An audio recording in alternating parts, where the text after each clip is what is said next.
Gottlieb, the Duggar. He's got a great podcast, by the way, All Ball with Doug Gottlieb on iTunes. And he is joining me now live, brought to you by Mercedes-Benz, the best or nothing.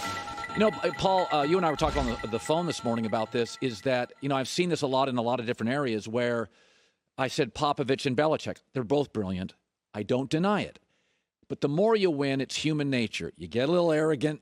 You talk more about the system, and systems are really dependent on a Duncan or a Brady. They really are. The triangle was dependent on a Michael or the late Kobe. And I look at the Patriots today, Doug, and you can talk about system, but that system's not, I mean, your takeaway on what you watched last night, that wasn't that competitive.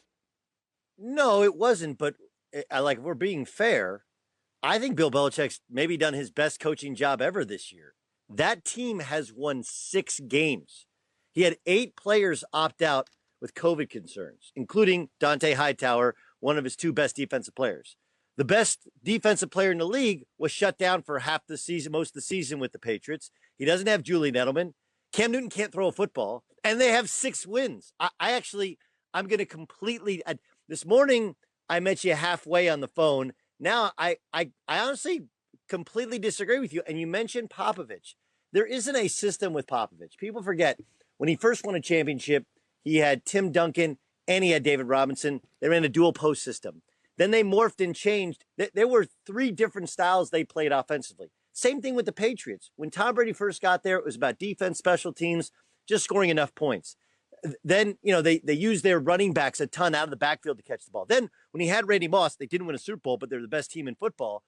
They threw the ball deep down the field. Then late in Brady's run there, everything was underneath option routes, Wes Welker, Julian Edelman, Danny Amendola, right? So it's not the system. It's the idea of how you run a football franchise or a basketball franchise. You're right if you tell me no one's ever done it without players, and the Patriots don't have players or championship caliber players, and the Spurs don't have championship caliber players. You're right there. But where I disagree with you is, like, you watched that team last night and you're like, oh my God, how did they win a game? They didn't win a game. They won 6 games with that mess. And my takeaway is much like yours.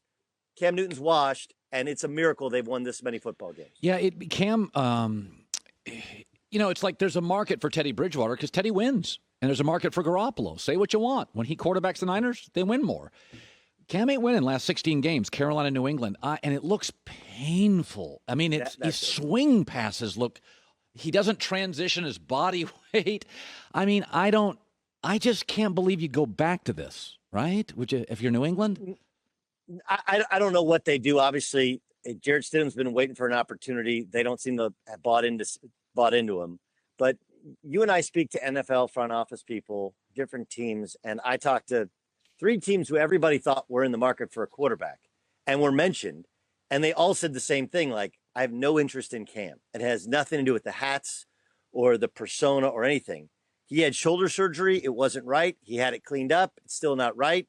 And I don't care what you show on YouTube videos or on Instagram in the offseason. He got his body in shape. No one's ever questioned his body, even or his brain. He can't throw a football accurately. He was never accurate, and now he has some sort of shoulder issue where his throwing motion isn't right. You compound that with the fact that he's never had great fundamentals, and that seems to have slipped. And I don't know how you make Cam Newton a starter ever. His best option, if he wants to stay in the NFL, is to be a backup to a guy like Lamar Jackson, where, you know, look, he can give you some advice. He's totally respected in the league for what he's been able to accomplish, but he can't be a starting quarterback in the National Football League if you hope to win.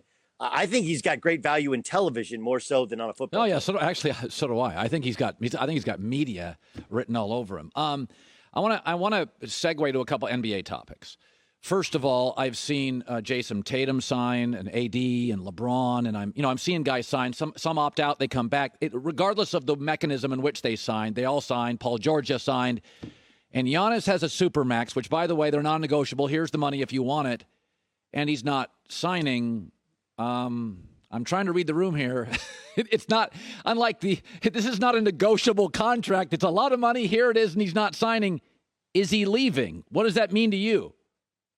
Well, it's like if you talk to a friend and he's been dating a girl for a year, and you go, is she the one?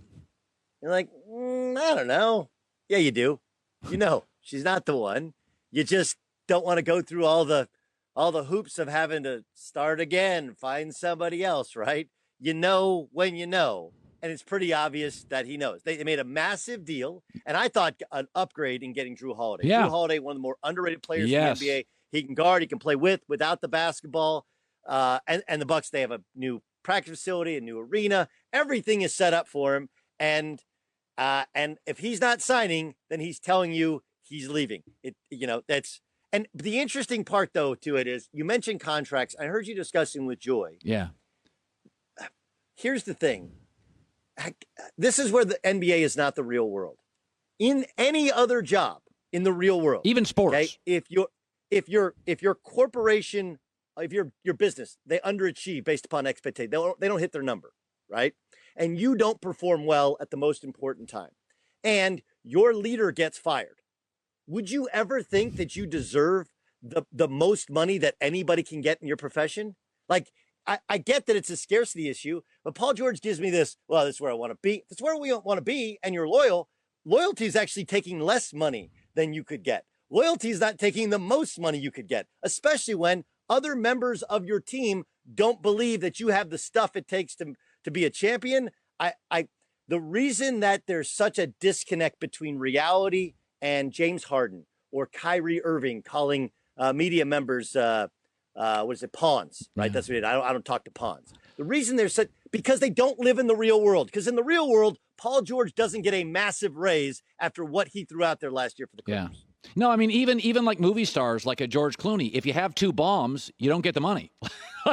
like there's an accountability, even in entertainment where we all think everybody's overpaid. There is an expectation that you have to deliver a hit, but I do think One would think. Yeah, I mean it's the business of basketball, and there's not Paul George a really good player. There's not a lot of guys out there that I need to, if I want to compete against the Lakers, I got to have a second really good player. What do I do?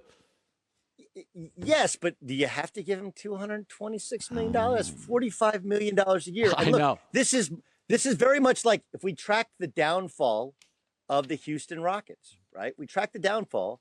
I like the move for Chris Paul. They didn't necessarily love playing together or love being around each other, but it made James Harden better. But remember, Chris Paul gets hurt. Yeah. Okay, gets hurt in the playoffs. They lose, and the Rockets give him the biggest extension anybody could give him at the time because they promised it to him when they acquired him. We're like, that's fine, but look, dude, you destroy our franchise. Then the only person they could trade him for is Russell Westbrook, and then Russell Westbrook makes it worse. And now they fire the coach and the general manager, and they trade Russell Westbrook. And here we are again where they're a mess. But you can track these bad contracts, while they are movable, they can begin the downfall of a championship franchise. I still think the Clippers have a shot to win this thing. All right, Doug, we got to run. Duggar, after our show, All Ball is podcast. Gets a lot of listens as well. It's great. Thanks, man.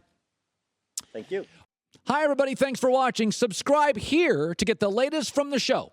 Also, be sure to check out more of the best clips from The Herd or go watch a few segments from other shows on FS1.